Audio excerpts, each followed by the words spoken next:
दोस्तों, दिल्ली पुलिस ने एक कट्टर हिंदू विजय नाम के शख्स को गिरफ्तार किया है। उसका काम सोशल मीडिया पर मुसलमानों के खिलाफ नफरत पैदा करना। वो तरह तरह के ऐसे ऐसे वीडियो या फिर ऐसे ऐसे पोस्ट डालता था जिससे लोगों को उकसाया और भड़काया जा सके। पुलिस ने उसे जैसे ही गिरफ्तार किया दोस्तों, उसके पक्ष लेने वाले, उसका समर्थन करने वाले कई लोग वहां पर पहुंच गए।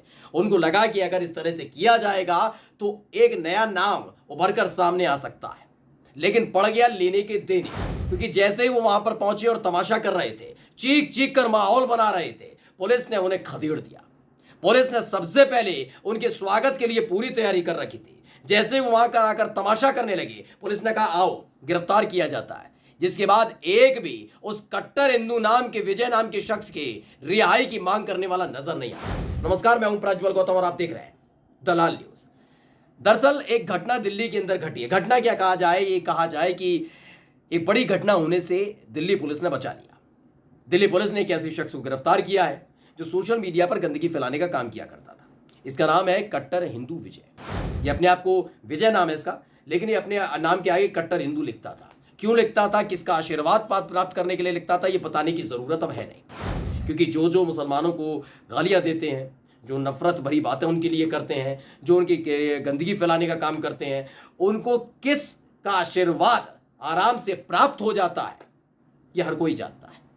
और यही वजह है कि उनकी शासित राज्यों में किस तरीके से जमकर ऐसे ही उत्पात और उपद्रव देखने को मिलते हैं और कार्रवाई मुसलमानों पर होती है।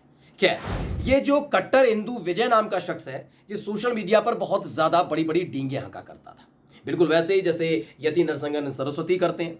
इसके अलावा आपने देखा कि अलग अलग जो लोग जो खुद को कभी हिंदू परिषद का बताते हैं, कोई बजरंग दल का बताता, अलग अलग दल के लोग जो हिंदुओं के स्वघोषित, अपनी तरफ से घोषित, हिंदुओं ने नहीं माना लेकिन इस स्वघोषित है, ऐसे संगठन के लोग सामने आकर बताते हैं कि हम हिंदुओं के लिए क्या कुछ कर रहे हैं। वो बात अलग है कि ये लोग जब दिल्ली में मुसलमानों के खिलाफ भाषणबाजी कर रहे थे, नफरत फैला रहे थे, उस दौरान दिल्ली में बाढ़ आई थी हाल ही में। हिंदू परिवार तड़प रहे थे कि हमें इस बाढ़ से बाहर निकालिए, सैलाब से बाहर निकालिए, लेकिन ये लोग क्या कर रहे थे, ये बयानबाजी कर रहे थे कि मुसलमानों को खदेड़ देंगे, भगा देंगे, ये तमाम चीजें हो रही थी। लेकिन इन सब से इतर हुआ क्या, ये भी यही काम करता था। जो विजय नाम का शख्स है, जो अपने आप को कट्टर हिंदू बताता है, ये भी यही काम करता था। तो पुलिस ने इसे धर दबोचा।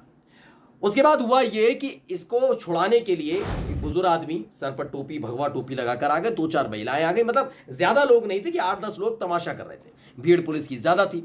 अब पुलिस वाले महिलाओं को देखकर कहें कि भाई तो आप चली जाइए, उसके पास कुछ आरोप हैं, वो इस तरह के तमाम पोस्ट करता है, उसको हम समझ लेंगे, बात मानिए। वो चीख रही थी, तमाशा कर रही थी, जैसे आपने देखा होगा ना, एक तथाकथित पार्टी के लोग जैसे चीखते चिल्लाते हैं, माहौल बनाते हैं, सड़क पर बैठ जाते हैं। ये तमाशा लगातार किया जा रहा था कि हिंदुओं पर अत्याचार हो रहा है, हिंदू को गिरफ्तार कर लिया, मतलब कट्टर हिंदू लिख दिया, उसके बाद तो वो हिंदुओं का भगवान हो गया, ये समझ लीजिए। तो उसके बारे में माहौल बनाने का काम किया जा रहा था। तभी वहां पर पुलिस वाले मौजूद थे। उन्होंने कहा चलिए, आपको ज्यादा दिक्कत हो रही है, वो कह रहे कि उसे छोड़िए, उसे छोड़िए। उन्होंने कहा उसे छोड़ते नहीं है, एक काम करते हैं, आपको उसके पास लेकर चलते हैं, आप भी उसी के साथ चलिए। जैसे ही कहा तो एक मैडम की सिट्टी पिट्टी गुल हो गई। मैडम भाग खड़ी हुई, हिम्मत नहीं हो पाई, वो दूर दूर तक पूरे वीडियो में नजर नहीं आई। दोस्तों, दरअसल सदफ अफरीन है, उन्होंने ये वीडियो पोस्ट की और दावा किया है कि दिल्ली की एक घटना है, कट्टर हिंदू नाम से फेमस विजय को दिल्ली पुलिस ने गिरफ्तार कर लिया है। दिल्ली की सड़कों पर अक्सर समुदाय विशेष के प्रति नफरती भाषण देता हुआ ये देखा जाता था। पुलिस ने कॉलर पकड़कर खींचते उसे अंदर ले गई। लिखती है कि देखना यह है कि कितने दिन में बेल मिल जाती है इस नफरती व्यक्ति को। लेकिन जो असली खबर है वो नरगिस बानो ने ट्वीट की थी, और जो नरगिस बानो है, ट्विटर यूजर है, उन्होंने वो वीडियो भी पोस्ट की जिसमें वो महिलाएं वहां पर पहुंची थी, तमाशा कर रही थी, चीख रही थी, माहौल बना रही थी। उनको लगा कि इसी के बहाने सही कम से कम उनका चेहरा चमक जाएगा। वह तमाम मीडिया कर्मी भी मौजूद थे।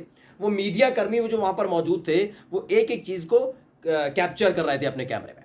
तो जो कैप्चर कर रहे थे, इनको लगा कि भाई मीडिया वाले भी हैं और हम भाई किसी मुसलमान का साथ देने थोड़ी ना है, हम हिंदू का साथ देने आए। वो भी ऐसा हिंदू जो अपने आप को कट्टर हिंदू कहता है, वो भी ऐसा व्यक्ति जो मुसलमानों के खिलाफ नफरत उगलता है। तो आखिरकार जब उसका पक्ष हम लेने आएंगे तो तमाम और जो संगठन, हिंदुवादी संगठन, वो भी हमारे साथ खड़े नजर आएंगे और फिर आखिरकार हम भी नेता वेता बन जाएंगे। लेकिन हो गया उल्टा।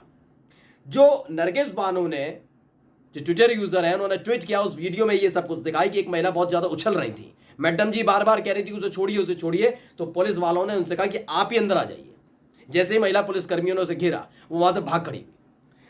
नरगिस बानो लिखती है कि कट्टर हिंदू विजय को जब पुलिस ने डिटेन किया तो उसके बाद का माहौल, दिल्ली पुलिस ने कहा कि इन सबको डिटेन करो, फिर क्या था, सब डर की वजह से भागने लगे। मैडम भी थी वहां पर एक, वो कहती हैं तुम भी निकलो, ज्यादा हीरो मत बनो। यह स्थिति बहुत ज्यादा जरूरी हो जाती है।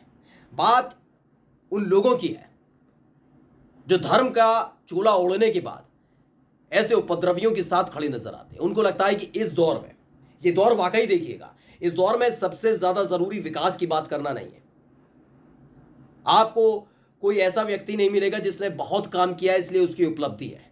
आप एक काम करिए, कल रातों ही रातों आप फेमस हो जाएंगे। आप मुसलमानों को गाली दीजिए, मस्जिद के बारे में कुछ गंदा बोलिए, हिजाब के बारे में बोलिए, दाढ़ी टोपी इस्लाम अजान इनके बारे में गंदा गंदा बोलिए। आप यकीन मानिए, आप नहीं भी चाहेंगे तो आपको कट्टर हिंदू घोषित कर दिया जाएगा। आप ही को बता दिया जाएगा कि आप ही का यह हक है इस हिंदुस्तान में रहने का। आपके पीछे कई लोग खड़े हो जाएंगे। ये माहौल बनाया जा रहा है। सोचिए ये लोग हैं कौन? ये वो लोग हैं जिनको ना रोजगार की चिंता है, जो पढ़े लिखे ज्यादा है नहीं, पढ़े लिखे भी हैं तो किसी और के आशीर्वाद की वजह से वो इस रास्ते पर निकल चुके हैं। क्योंकि जिन लोगों ने आशीर्वाद दिया उनके बच्चे तो विदेश में बैठकर विदेशी आखड़ पढ़ रहे हैं, पढ़ लिख कर इंजीनियर बनेंगे, डॉक्टर बनेंगे, इंटरप्रेन्योर बनेंगे, यानी बिजनेसमैन बन जाएंगे। लेकिन ये क्या बनेंगे? ये धर्म ध्वज उठाएंगे, ये मस्जिद के ऊपर भगवा ध्वज लहराएंगे, ये बताएंगे कि सनातन परंपरा में कितनी ताकत है। उनका नहीं, जो इनके ऊपर आशीर्वाद रख रहे हैं उनके बच्चे नहीं कर सकते। ये सारे के सारे काम इनको ही करने हैं। मैं किसी धर्म के खिलाफ नहीं हूं, मैं सनातन धर्म से ताल्लुक रखता हूं, मैं खुद हिंदू हूं। लेकिन सवाल ये उठता है कि आप जब धर्म के आड़ पे आज राम मंदिर बन रहा है, अच्छी बात है, लेकिन यह कैसे कह दिया जाए कि राम मंदिर बन रहा है इसलिए मस्जिद बहुत बुरी है? ये कैसे कह देंगे आप? मेरा देश बहुत महान है और रहेगा, लेकिन क्या मैं ये साबित करने के लिए सिर्फ पाकिस्तान को गाली दूं तभी हमारा देश महान बनेगा? नहीं। सनातन परंपरा हजारों सैकड़ों साल पुरानी है, इसे साबित करने के लिए, और अच्छी है ये परंपरा, हमारा हिंदुत्व अच्छा है, इसे साबित करने के लिए मुसलमानों को गाली देना जरूरी नहीं है। मेरी गीता, मेरी जो रामायण है वो अच्छी है, वो अच्छे संदेश देती है। ये साबित करने के लिए मुझे कुरान के बारे में गंदा बोलने की जरूरत नहीं है। लेकिन ये किया जा रहा है, ये इसलिए किया जा रहा है क्योंकि इसी की आड़ में कुछ लोगों की सत्ता और सिंहासन बना रहता है, उनके सर पर ताज बना रहता है। तो ये ऐसे लोग चाहते नहीं है, जो कट्टर हिंदू विजय नाम के लोग हैं ना, जो उसका समर्थन करने आए थे, ये लोग नहीं चाहते कि हम भी ऐसा करें। लेकिन ये किसी के इशारे पर करते हैं, और जिनके इशारे पर करते हैं उनके बच्चे बाहर बैठकर विदेशी आखड़ पढ़ रहे होते हैं। इसलिए ना फर्क नहीं पड़ता। नमस्कार।